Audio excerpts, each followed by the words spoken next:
Have you put your roller skates on yet, Each? No. Why not? I can see you've got yours on though. So that's not a random question. I do ask her a lot of those, but we've decided for the month of November that we're going to raise as much money as we can for Hetty's charity. Yeah. So Hetty's is an amazing charity based in North Nottingham, and their goal is to support families who have gone through alcohol and drug abuse. Yeah, it's a really, really great charity, and we just want to increase the exposure and raise as much money as we can. And of course, Stacey never turns down an opportunity to do something fun. Never turn down a challenge. You've asked me a few times if I got my skates on, and I'm yet to put them on, but I'll get them on. So we are going to spend 300 hours across the team in the month of November, aren't we? Yeah. So please do donate as much as you can, as little as you want, really. Every penny counts, and it will really be appreciated by this amazing charity. Yeah, and look out for the bloopers at the end, because there's bound to be Do a you know few there falls. is already a blooper? If you check out our TikTok, you know I'm about crashing into the pole every 2 seconds. So check us out on our socials for that. So this week we have a friend on the podcast. We do indeed. We do. We have the amazing Thomas, the caterer, and the owner of Rustic Kitchen. Hey, Thomas. Co-owner. Co-owner. You might listen and you'll be like, you told them you owned it on your own. Yeah, good morning. Sorry. So it's Lee as well, Lee, right? yeah. Amazing. I know that you've been there. It's an amazing place, yes. Very much. Yeah, it's It really is. nice. So thank you so much for joining us. Proud to be here. We always like to start the episodes with a little segment we like to call. Tell me something good. Okay, Each, what's yours? Oh, so I'm going first. You're this going to go week. first. Okay, so my something good this week is, you know, the type of person I am. I'm not very organised. I leave everything That's to the an last understatement. minute. I am a next day delivery person. Yeah. I'll know about things so many months in advance, and I won't do anything about it until the week. Yeah. This year I've decided to try and be prepared with my Christmas shopping. So I've made my first round of purchases. Have for you Christmas actually? presents. I am Yeah. so impressed. I know, you That's see, this is my something good because this is a big thing for me. So yeah, that's my something good this week. I'm just putting it out there now. I really do believe, though, Christmas Eve, you'll be texting me, running around Leicester, going, I need to get them presents. Yeah, But absolutely. Well done. Thank you. So mine this week is, do you know what? I've worked really, really hard lately. So I'm going to the spa. Yeah. That's a great... that's just good. mine. Short and sweet. Short and sweet. I'm going to go and take myself to the spa. Great, that's Yeah. a great something good. That's mine. Little rewards go very far. They do, absolutely. And what's yours, Thomas? So this week was the deadline for high school submissions. And my Oh, eldest yes. Wow. is going to high school next year. So we decided and committed, and that's it. And the choice is in their hands now, not ours. You know, you put Wow. I don't know if you work, but you put your preferences in. Yeah, Three schools you want to yeah. go to. It'd be far easier if they just told you that you had to go to Yeah. this school or move house to get to I've another always school. found it Yeah. really weird, like with the boundaries, like they can just be a tiny bit out of the boundary and then that means you can't go to a school. It's tougher, I think, when siblings get split. Oh, I couldn't imagine that. Absolutely. You know, for whatever reason that, you know, legislation changes or whatever, or the schools changes, or the school's full and they can't. But yeah, Yeah. Me and my It's such a big sisters were time. all in the same year at school. There's three of us, and they're twins, but there's 11 months between us. Far So out. yeah, so I was like one of the oldest in the awesome. year. They were one of the youngest. So I couldn't imagine it. Like when I was younger, I hated it. I used to go home and they used to tell my mum everything. But as we got older, it was so great to have them in the same year. But I couldn't imagine not being with my siblings because yours are a few years out from each other, but still. Yeah, they're all were in the same school and then going into the same school. But Thomas, I'm just going to put it out there. You're going to see a huge change. Oh, don't you know? well, with my children. Oh, yeah, especially. So from year 6 to year 7, I was like, what happened to my children, my lovely Yeah. girls? They just change.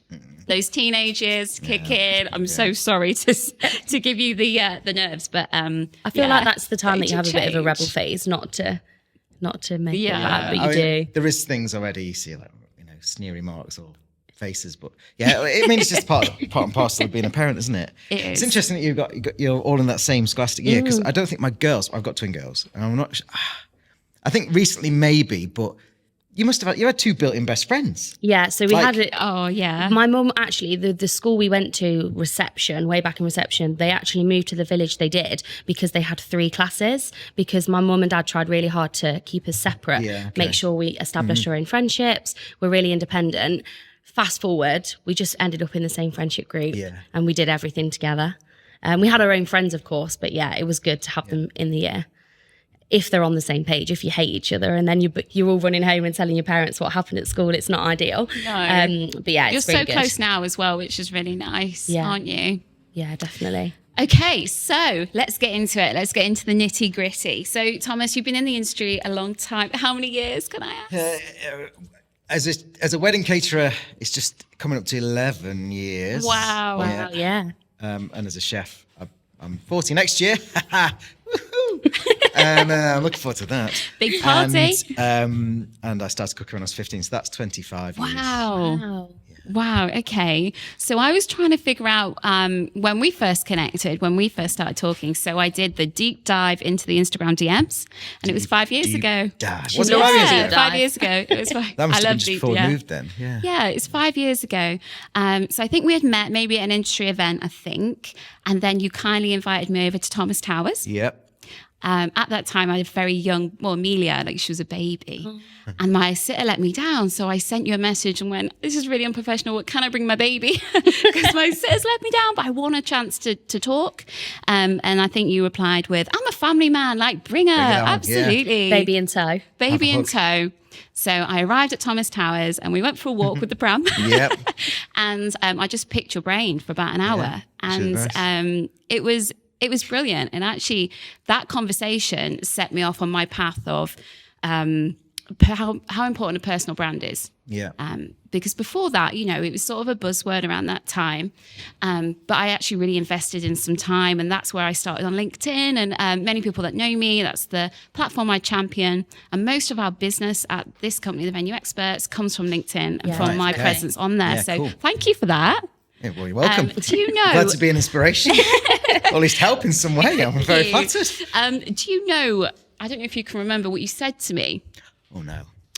So I say so many inspirational things. I asked you what was one of your biggest dreams? What was one of your biggest goals? Do you remember what you told me?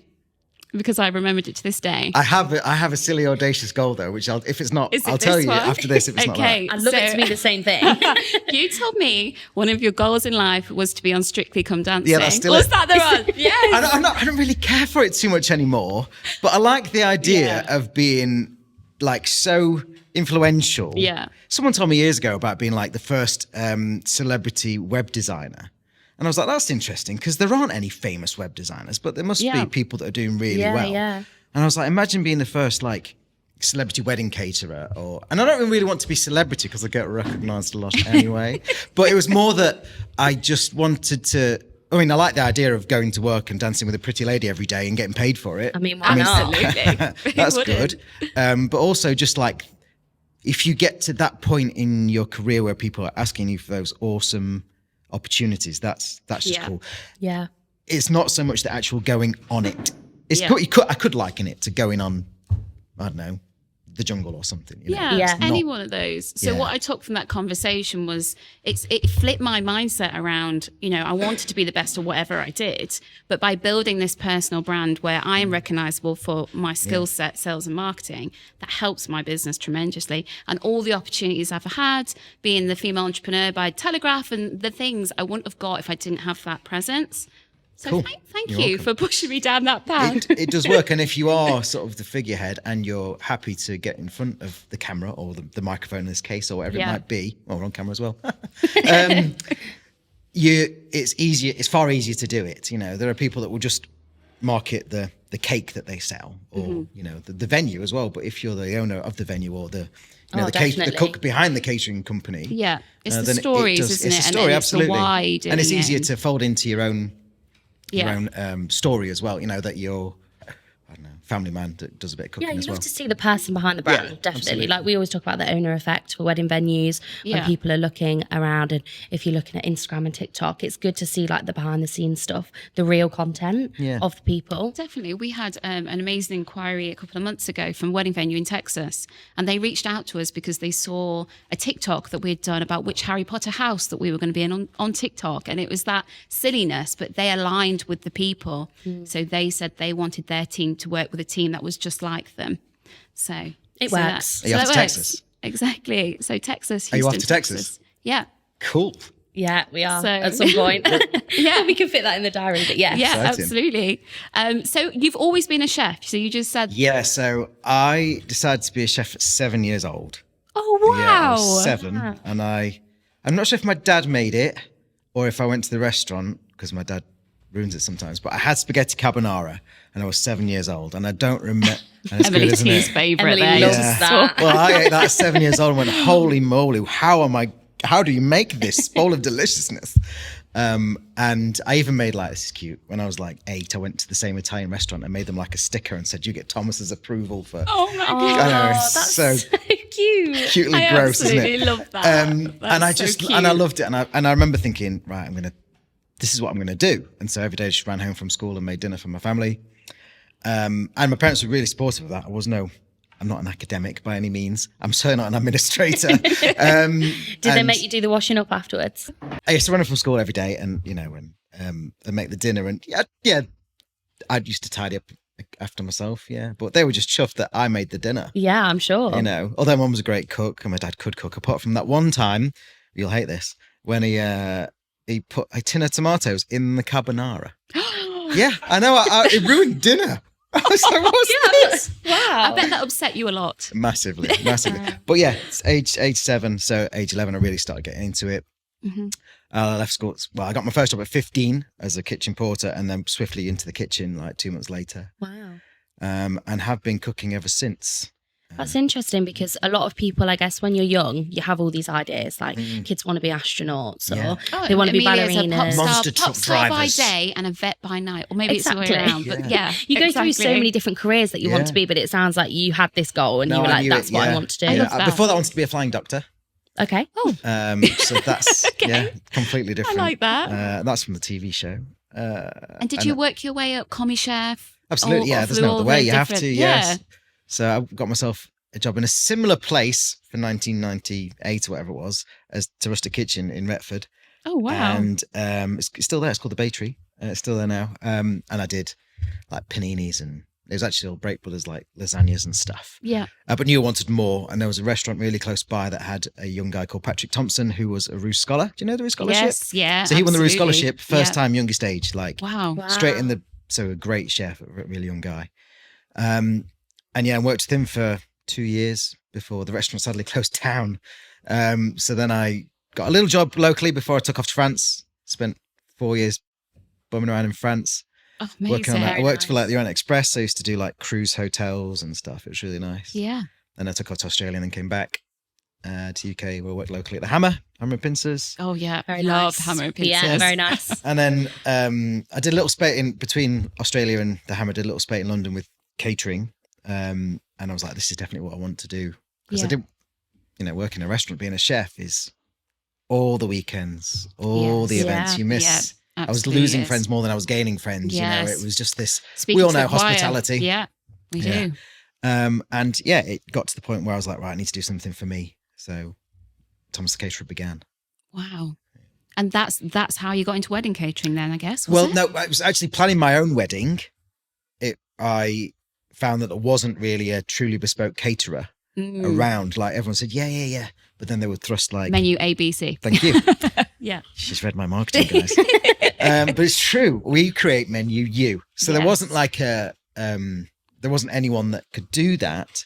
So I actually went back to my friends and Danny at the Hammer and said, can you make this? And so Danny and the team did my catering. But obviously I'd identified that there was a space there Yeah. to do what I do, which is start with a blank piece of paper, getting to know the customers and understanding like what their vision is and how they want their day to go, from a beautiful humble pie to an extravagant 4-course dinner, 5 courses, whatever it might And be. you genuinely do that. I remember when I was looking for a caterer at that time, we were going to do my friend very kindly said, come and take our place, but I need a caterer. And we had the conversation. You generally do. Blank bit of paper. What foods do you like? Any memories around food, and you build it. Yeah. And I love that, because generally I Incredible, don't know yeah. any other caterer that does Memories that you can share between each other, because that. Yeah. the two families as well that are coming together to make a new family. And it's all about, we really like, I'm terrible at coming up with ideas on the spot like this, but like, we love Scotch eggs, and we love, haggis. Yeah. Oh, let's make a haggis Scotch egg. Yeah. Yeah. That's a lame example, but you understand, it's like bringing Yeah. the two together and being like, well, that's cool. That's Yeah. kind of shared. I like Yeah. that. I love that. We had a conversation. Do you remember what is your non-negotiable on a wedding day? Yeah. Food and drink, like Yeah. that is Without our question. thing. Without In question. a wedding day, I think that's the same for a lot of couples, isn't it? A massive Food part of plays the day. such a big part. Yeah, It should be, because people will go away going, "Oh, food was great," or "Food was." they will. Yeah. You know. Well, that's what you do. Yeah. As long as you keep them fed and watered, they remember that. That's Yeah. what they remember of Yeah, you the don't want wedding hangry day. guests. No. Oh no. Or a hungry Absolutely bride. not. No. So Thomas the caterer is everywhere. It's in all the great venues that we know. How do you market that business? How do you get into those venues? Is it your reputation? Yes. what do you do? Like we talked about, I think it's personal brand that, Yeah. they approach me and this idea of the bespoke thing. It is obviously, it's quite hard to do within a venue. So we have a bigger array of options to do, but it's basically getting out there and talking to people, making friends, not Yes. trying to sell to people, Building but making networks. friends, Yes. building networks, making, just great contacts that you can call upon as well to ask for help, and vice versa, like we Yeah. are. Yeah, You know. we are. Absolutely. And I think that the same can be said for a lot of different wedding suppliers. We're always asked, how do we get into venues? And it is establishing those relationships, being a nice person as well. Everyone wants to work with nice people, right? And I would say also a good strategy is to follow up. Yes. Yes. Don't leave We're that all on the about the table. follow-ups. Don't leave that conversation. Maybe call them again and see how that Yes. contract's working out. Absolutely. We do that every day in sales, wedding sales with our couples. So We if do, someone yeah. inquires and you respond to their inquiry, obviously that's great. That's first step, but follow up. Yeah. And we do 5 follow-ups. Yeah, 80% absolutely. of couples, I think, actually buy on the 5th follow-up. On that last one, yeah. So it is, it's such an important thing to do. That's a good stat. In all. Write that down, people. Awesome. Data queen for So a into the reason. juicy bits then. Have you got any memorable stories of when you've catered for someone famous or some disasters or anything like that? Well, I asked the team this actually. The most famous is Princess Anne. I've got for Princess Anne. That Yes. was way. I was not catering though. That was when I was at the restaurant, and we had a very rich customer who had Princess Anne as a friend, I guess. Oh, I love Oh, that. She was wow. a guest at their house. Oh. And so he basically closed the restaurant, paid for the restaurant to be closed, and took us to his house, and we cooked for her. I made Very her nice. ravioli. Did she enjoy it? Yes, she came in and said, like, I didn't speak, so I was the young guy, but she was there at the doorway going, "Oh, thank you very much." Oh, Oh, lovely. Yeah, she's a right, nice lady. yeah. She seemed to enjoy her meal. So yeah, Princess Anne. Very Possibly. nice. You always get, I love the photo. I saw one this morning when I was scrolling through your Instagram, and you're always in the middle of the couple and they were both kissing you on each cheek. That Yeah. shows the relationship that you build with your couples, right? Yeah, it does. They That become was, friends Kean and almost. Claire. I even remember the name Yeah. because he was massively taller than me. Yeah. That's hard. They're but both he was- like leaning down yeah. and kissing you on the cheek. Yeah, they're both. But you take a lot. You do like the selfies with Yeah. the couples at the end Yeah, of the wedding. that's again. and- That's personal brand again. That's Yeah. getting that. That's real social proof yes. that people love me. They wouldn't do it if they had a bad time. Oh, absolutely. They wouldn't. want if to they know- didn't enjoy their they're like, meal, "You've they nailed wouldn't it, Tom. give you a Here's kiss. a kiss. Yeah, It so- gives other people confidence in you as well. Like It if does, they're yeah. thinking about working Yeah. with you. Yeah. Super Yeah. important to get like reviews, testimonials, and the proof that people have had a good experience with you. yeah, the testimonials as well. That's a really strong part of our thing. I think we've got over 200 on the website. How do you go Nice. about? Do you actively ask for them, or do they just tend to follow up anyway, or do you follow up with them to get one? I mean, we leave it a while, but they generally they might send a thank you card, and we can use that. Because that's their words. We can use it. Yeah. A great tip here, folks, is to enter the Wedding Industry Awards. Yes. Oh, that's That'll something we're going to segue come on onto to. something we're going to talk about. But if you go into the Wedding Industry Awards and you do the process Yeah. and you get all your votes in, which is very important in terms of scoring, you then get all that feedback or testimonial back, and then you can use that as testimonials. So Yes. you've done some hard work Yeah. getting an award, and then as a bonus, you get these testimonials that Yeah. you've harvested. You definitely Yeah. have to work for those awards. They're amazing awards to get and to get the recognition. But obviously, you having to get people to vote for you, and they have to. But being able to use it afterwards is great as well. Again, that's good Yeah. practice for follow up. Can you please vote? Yeah, Can you please vote? definitely. Yeah. And Please, it's please vote. important to use them. We know 30. Is it couples read 37 reviews So on average, yeah, during their wedding 37. planning journey, and that is caterers, that's venues, florists. but 37 in total, or Yeah. 37 per No, total. in total. That would be a lot, wouldn't it? would, yeah. 37. Who's But got time to read 37 Well, from one? I don't know though. It's a big 37 decision you're reviews. There making. is the thorough couple. Yeah. So third-party websites, get them on there. I like to see them on the bottom of an email, you know, in their lovely script, Yeah. something that's Yeah, really nice. On a post, but not too long. Not too wordy, yeah. It's dispersed in your socials. Yeah. Yeah. Yeah, exactly. So you just touched on something then. So let's just jump into that. So the Wedding Industry Awards. So you're a judge. I'm a judge, yeah. Yeah, so Amazing. How did that I come cleared about? up for a few years and I think I wanted some new blood. Damien, who's the chairman, he approached me and said, you know, you've had a great reputation and record, I think was his words, you know, or track record of these awards. How about coming and being a judge? And I actually hummed and hawed about it for a long time. And I was like, well, I had unfinished business because I don't know if you know, I came second in the nationals. I've never been did you? first. Wow. I was the bridesmaid, never the bride. But I thought, yeah, no, let's do this because it's a different experience. And actually, I've learned a lot from, because I get to see all the applications and see what's cool. So I've got an insider's view of it almost as well. Definitely. And there's some really cool stuff. There's some really terrible stuff, you know, but you've got to go through it all and see it. Yeah. So it's hard as well. I do the event team too. And, you know, I'm definitely not like, I've got a good event background, but I'm not like you guys, you know, in terms of event teams. I am a chef, but I know what's good and bad. But yeah, it's an interesting process to go through. And actually, it's really quite tough because you're deciding people's fate almost, you know, like, or you're one of 6 or 7 people that are deciding the fate, you know. And obviously my score is not, I have a different criteria as much as, let's pull it back to Strictly, you know, as much as Oti Mambuse and you know, they've all got different criteria, haven't they? Anton de Beck's an idiot, you know, they've all got different stuff. So I don't know, I'm probably Len Goodman, you know, bless his heart. Well, that happened on Strictly. I'm jumping in here. That happened on Strictly this weekend. Did anybody watch it this weekend? Past weekend? No. The judges had a bit of a disagreement, and Craig, which, you know, Craig always scores the lowest, usually. Yeah. He scored higher than all the other judges. Really? And then on the results show, he was explaining, he was like, that's why you have 4 judges. They've all got different opinions. True. Yeah. So that was a bit of a shock to the system. Right. Piping in with that one there. Makes for some good TV. Exactly. Yeah. I have sort of fallen out of the love of it, but it's, you know, I'll still watch it. I'll catch up. I'll watch it. Watch it on catch up. I love those awards. There are many industry awards, aren't there? It's a really good one. But I think it's those really ones credible. Yeah, exactly. Because there is It's a panel really behind credible. it. It's not a it's not a popularity contest. Yeah. You know, it's based on your credentials, your application. You know, if you don't put the work into it, you won't get anything out of it. Mm-hmm. But you know, it is.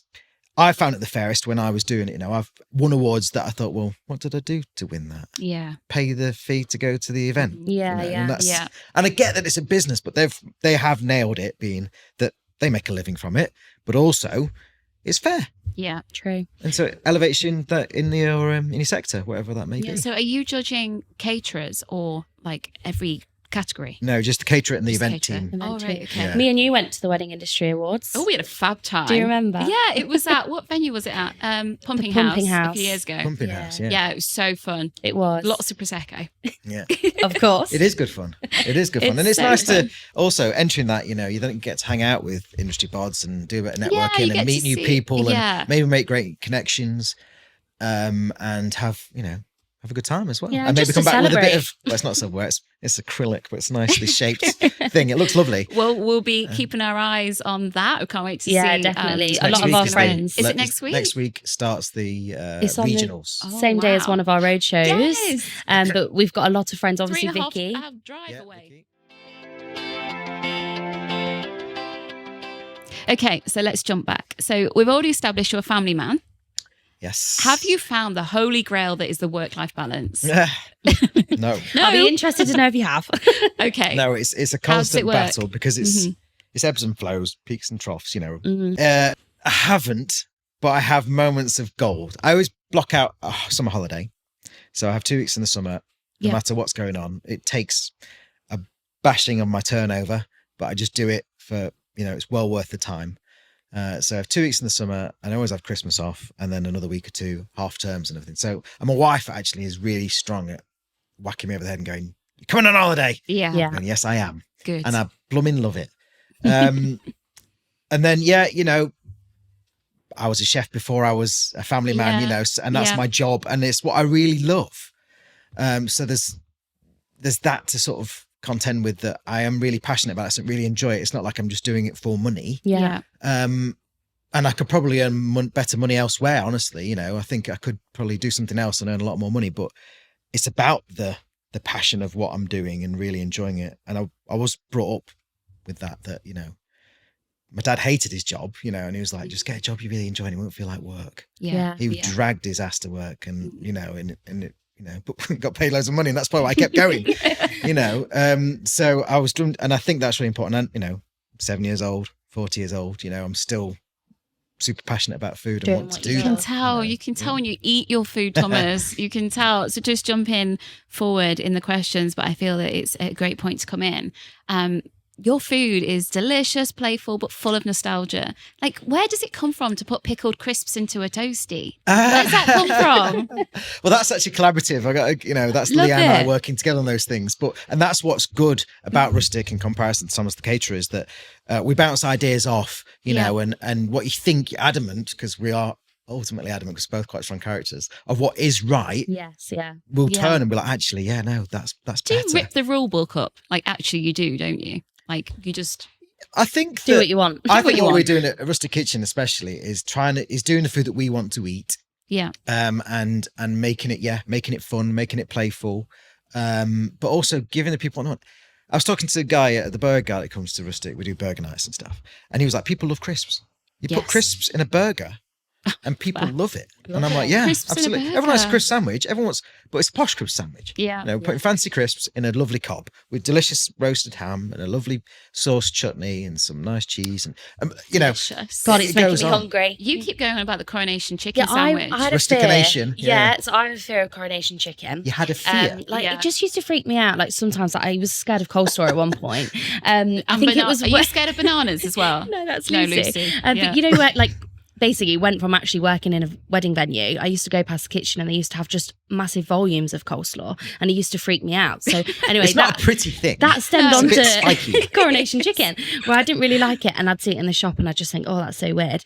Anyway, I went and I had the coronation chicken sandwich. It was the best thing ever. See, again, there's a great example of development of working in a team. So, it was Stu's idea. It was like, why don't we put a coronation chicken on? Okay, it's me saying, I've got a great recipe for that. And it came from my time in France working with a lady who's like 1975, like Escoffier trained chef, which is how it came about. So there's like apricot jam in there. We use mango chutney instead now, but it was Yeah. apricot jam in Yeah. there and mixed with mayonnaise and grated diced onions. Well, now we grate the onions, and we use the best mango chutney we found, and it all builds up. I did tell you about know. the mango chutney in there. Yeah, you I did did. actually You say, did mention because it was that, yeah. amazing. It's off the scale, that Yeah. mango chutney. We don't make it, but there's no shame in not making Yeah. everything if it's a wicked product. Yeah. And it built from there, So, and then we put the poppadom in and the Sev noodles for crunch, which is crisps. Poppadom's in there. Yeah, it's incredible. poppadom. We'll have Oh to my go goodness. now We'll and have have to, that. We'll have to go. We'll have to go. And we actually have a tray of treats in front of us, You which do, we're yeah. all No resisting one's eaten from them yet. Thank you so touching. much. We would, but I think the podcast would be very like munchy. Yeah, very kind of you to bring those Crunchy. in. Thank you. So how did you know Lee before? How did that Yeah, so Lee and come I worked about? at the Hammer and Pincers together. Okay. I was the head chef, but that was no means like Lee wasn't behind on skills or anything. He just went in as that because he wanted to work there. Yeah. If anything, we're very, very equal in skill and stuff. It's just the way it turned out. In actual, Lee is actually head chef at Rustic Kitchen in how we structure everything. And he went off. I went off to do the wedding catering. He went off to work in development. So he's done a lot of. If you go to a lot of high street chains, the chances are you probably have eaten something that Lee's made, because he developed those dishes that then got put into the factory, through a factory, and put into a kitchen. Yeah. That's then served out. So vintage inns and places like that, he's developed stuff for. It's really cool. So that's an interesting way of working, which he's drilled into me. Thanks, Lee. That we really write everything down, and then we do a new iteration. Oh, I see. And we see what The we did last time, processes. version 1, version 2, Yes. version 3, Right. and then go through in the process, and you go, well, Yeah. actually, version 1 is better than version 3. Let's go back to that and go a different angle, and so on and so forth. And that's why we get such a great and consistent product, Yeah. is that we're actually constantly working on it, and it's recipeed. There's a lot of there's a lot of bravado in chefdom about, I can make a shakshuka, and they throw it together and they think it's great, but it's not. Or it's okay, it can be way better. And then they'll make it again and it'll be completely different, but it's the same one. It's not the same one. I've just had a flashback. So I was a trainee hotel manager and I spent 6 months as a commie in the kitchen. And there was a recipe box. It was black and it had all the cards in it and it was locked. The chef would not share his recipes. It was locked. Really? It was locked.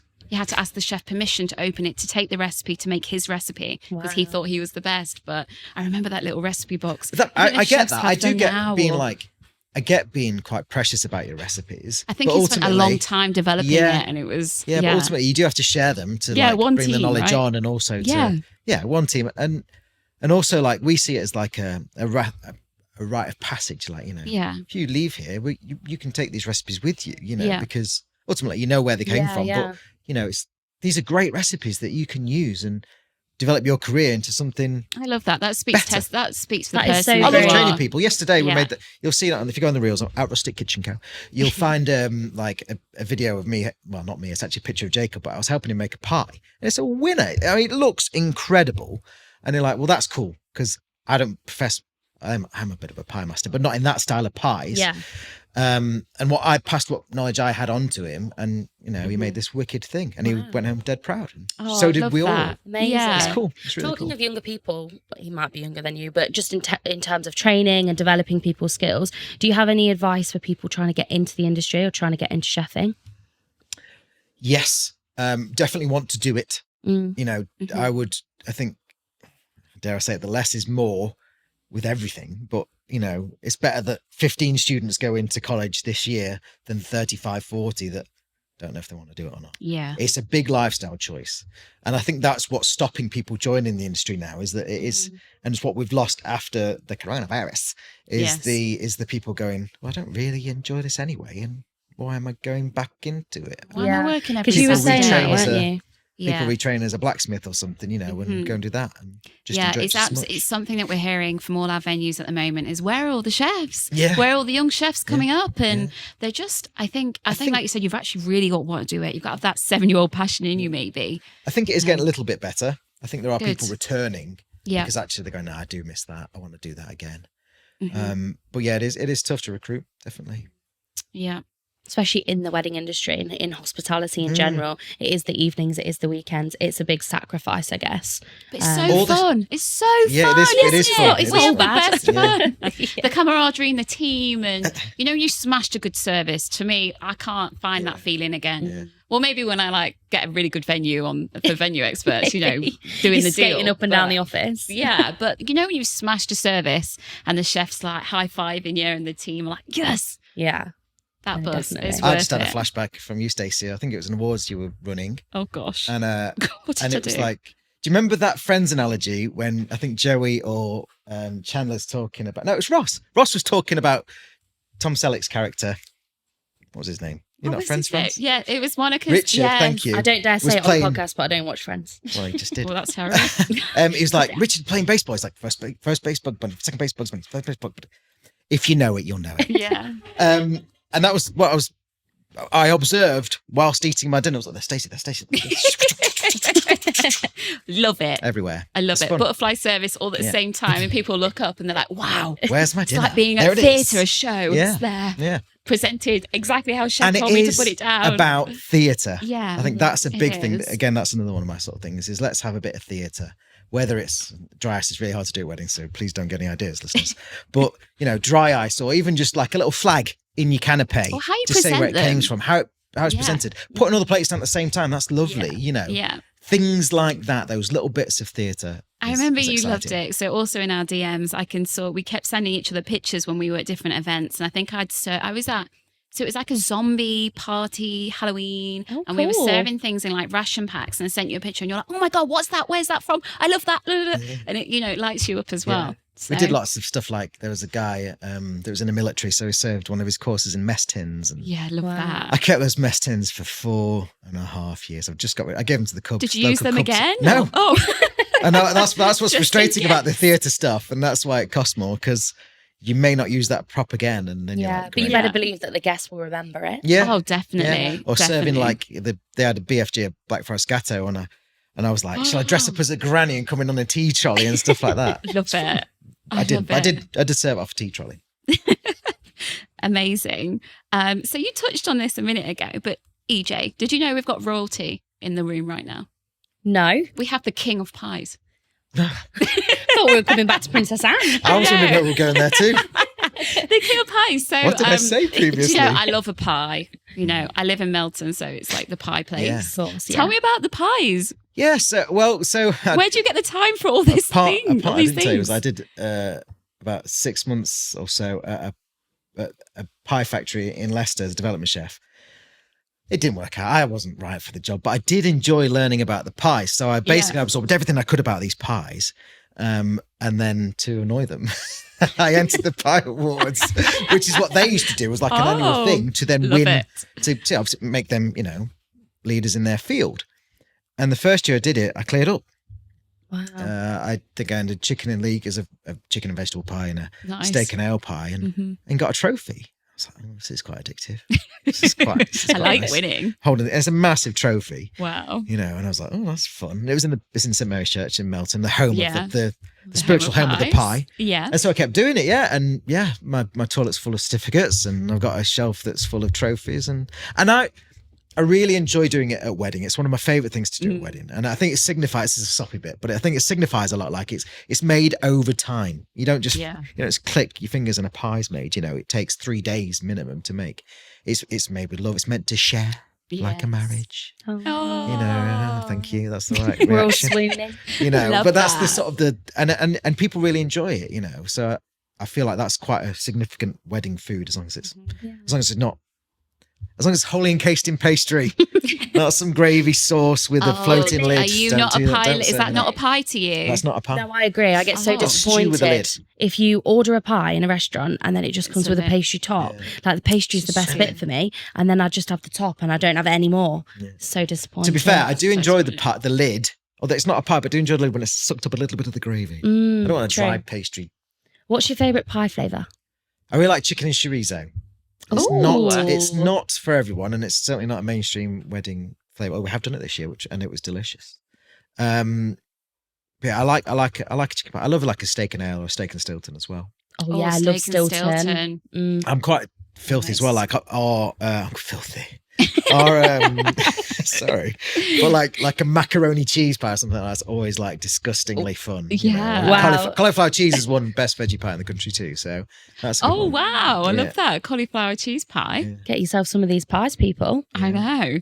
So what's in the future for you? What are you doing? Where can we see you? What can we expect? We're just trying to keep on doing what we do Yeah. best. I haven't actually got any scary, audacious goals apart from being on Strictly Come Dancing. It's just about consistently doing it. We've got, there's industry troubles, everything costs the earth. We have shortages of staff. Although we're actually okay with that, but there is that looming over everyone's head, the cost of living crisis, all those things are really tough. So Everywhere. we're not like, we ain't taking over the world. We're not trying to, bust a gut or anything. Just consistently do good is Doing it well. and it's not status quo, it's just making sure it always goes that little bit further. Yeah. And doing it well. Yeah.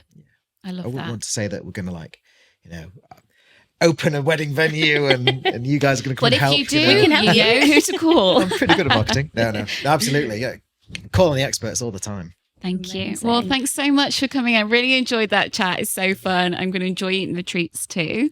Made me super hungry now. Then. So now it's time for game time. Hey, Emily T. Hello. Hi. That was a lovely chat. I really enjoyed that. And I also too. can't wait to eat the treats. Okay, so you guessed it. It's about food. I knew it. What a shock. Anyway, right. Am I allowed to take part in this? Yeah. Yeah. Okay. So, the rule is if the guest wins the quiz, Stacey's rolling up her Stacey sleeves. and She EJ lose a point. Okay. Both of them lose a point. So if you win, they both lose a point.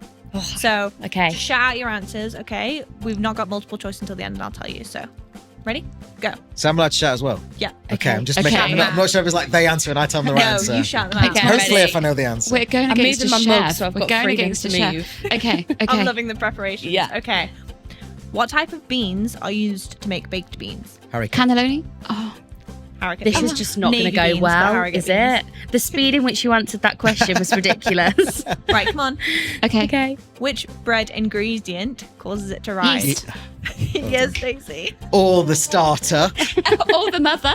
Yeah. Which 3 sauces make up prawn cocktail sauce? 3 sauces. Ketchup, 3 sauces. mayonnaise. Tabasco. Ketchup, mayo, and 3 sauces. Lemon juice. vinegar. It's not even a sauce. Which 3 on, sauces Thomas. make up Marie-Rose sauce? Yeah. Prawn cocktail sauce, but yes. Can we have the a- name. That's the real I one. have a clue. It's also the name of a place. Pretty sure. Are you sure? Worcester. Yes. Oh Worcester my sauce. goodness. Would you put Worcester in No. a prawn cocktail Mayonnaise. sauce? No, Ketchup I and just West. gave you my recipe. Okay, controversial one. Are Jaffa cakes legally a cake or a Biscuit. biscuit? Biscuit. Cake. No. In 1991, a court ruled that Jaffa cakes were a cake and not a biscuit. They are a cake. They're sold as a biscuit, but they are a cake. It's literally called a Jaffa cake, people.